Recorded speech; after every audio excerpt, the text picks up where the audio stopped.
President Trump and his cabinet are packing their bags and heading to Davos, Switzerland. The commander-in-chief is expected to tout the booming U.S. economy and tax cuts and urge fair trade and stress his America First agenda at the World Economic Forum this week. President Trump will be the first U.S. president to attend this World Economic Forum since the year 2000. Joining me right now here in Davos is Wall Street Journal's editor-in-chief, Gerry Baker. Gerry, great to see you. Thanks for having me, Maria. Thank you so much for joining us this morning. Obviously, this is a big deal that President Trump is coming, and he's got a good story to tell, certainly as it relates to his economic agenda. Yes? Yeah, I think, look, this is a very unusual meeting, right? This is the global elite, the globalist elite, the people who've been responsible for the globalization that a lot of people in America and in other countries in the world are very unhappy with, and Donald Trump is coming here right into the heart of the global elite to address them. It's a little bit like Tom Brady walking into a bar full of Philadelphia Eagles fans. You can expect that kind of a reception. No, you can't, actually. I mean, look, you're absolutely right. He's going to come here,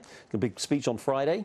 He's going to tout his economic record, which is strong. There's no question about that. The U.S. economy's performed well, helped by, and probably going to be helped further by the big tax cut, helped by deregulation.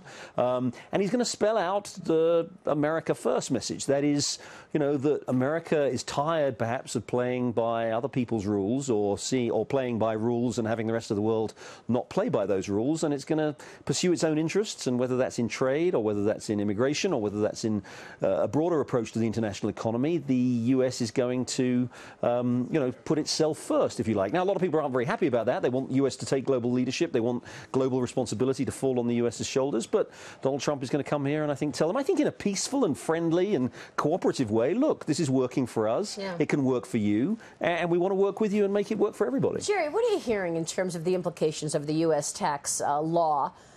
Because I was speaking to someone earlier today, and he told me that a lot of his customers in Europe, they had been expected to invest in Europe. They're changing their investing around. They're now putting money into the U.S. because of the favorable terms, because of that tax plan. Are you seeing a shift in terms of how people allocate money and resources back into the U.S. now? No question. I've just come from a lunch of CEOs. I was at a dinner last night with CEOs, all CEOs here, CEOs everywhere you look.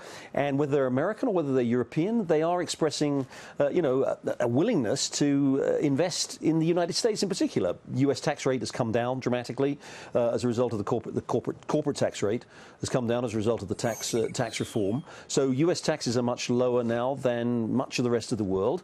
That makes U.S. Quite attractive. There's this one-time tax on repatriation for U.S. companies, and we saw that with Apple last week and other companies doing the same thing. So, yeah, there's no question. Look, companies are not short of cash. They haven't been short of cash. So it's not as though they're suddenly finding themselves flush with cash and are going to invest it in great amounts. They have. They've been leaving it offshore largely because they didn't want to bring it back to the United States because of the high rates of tax. So I think there's no question. And by the way, I think one other thing that is helping investment, talking to some people here and around the world, is, you know, as President Trump talks about, protecting U.S. business and getting more favorable trade deals, and some of these trade measures that they've just taken in the last 24 hours, and more still to come on that, people are looking at where are they going to invest. If they want to invest in North America, they don't want to take the risk of maybe being in Mexico or Canada because President Trump may finish NAFTA. So they're actually looking at U.S. and they're actually going to invest in the U.S. So yeah, it's a pretty good picture and it's a pretty good overall economic outlook that the U.S. has got right now. I want to ask you your expectations on NAFTA in a moment, Gerry, but let me ask you about your top story in the Journal today, and that is these tariffs. Sure. The administration gearing up to introduce an infrastructure package, but before that, instituting tariffs on washing machines, on solar panels,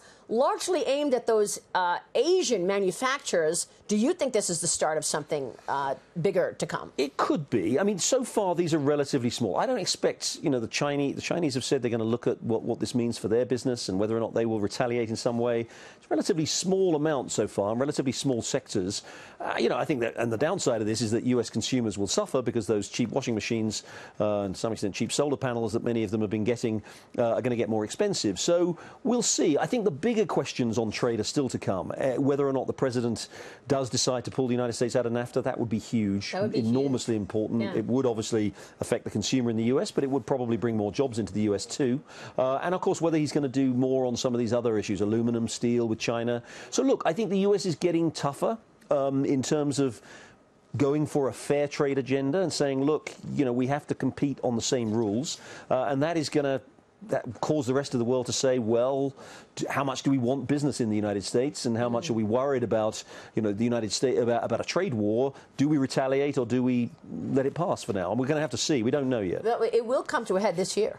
Yeah, there's a lot. I mean, in the course of the next few months, whether it's steel, aluminum, NAFTA, quite soon. I mean, in the next few months, there are several key deadlines that the president has got to decide what to do. Yeah, we'll see if that actually impacts markets. So far, financial markets are not listening to any fractures around the world. They like the tax cuts. They like the deregulation. I think one thing that is overlooked is how much deregulation there's been last year. They do like. It's true. Also, the rest of the world is growing strongly. We're in Europe. Europe has been in stagnation for the last 10 years. In the last year or so, it's really picked up.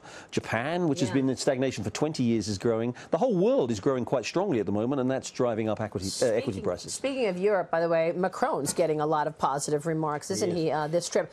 Infrastructure, your thoughts. What should we expect from this plan fulfilling the president's campaign promise? Well, we'll see some of it kind of leaked out overnight. I mean, this is a big... Look, anybody who goes to an airport in the US, most airports, travels on roads in the US, or goes through ports, whatever, knows that the US infrastructure is... A lot of the US infrastructure is creaking. It does need that investment, and Donald Trump campaigned on that. He talked about Singapore, Dubai, Switzerland, where we are here, where things work incredibly smoothly, even when there's 10 feet of snow, as we just had in the last couple of days. But there's no question the US needs investment. The question is what's done and how is it paid for? And the idea, I think, is that the aim is to leverage public funding by getting a lot of private money involved too. And so you could build some new roads, build some bridges, repair some of the airports that clearly need repairing with a little bit of public money, augmented by a significant amount of private sector money. There's profits to be made from it. So I don't think, so it shouldn't add significantly to the deficit then in that way, because it'll only be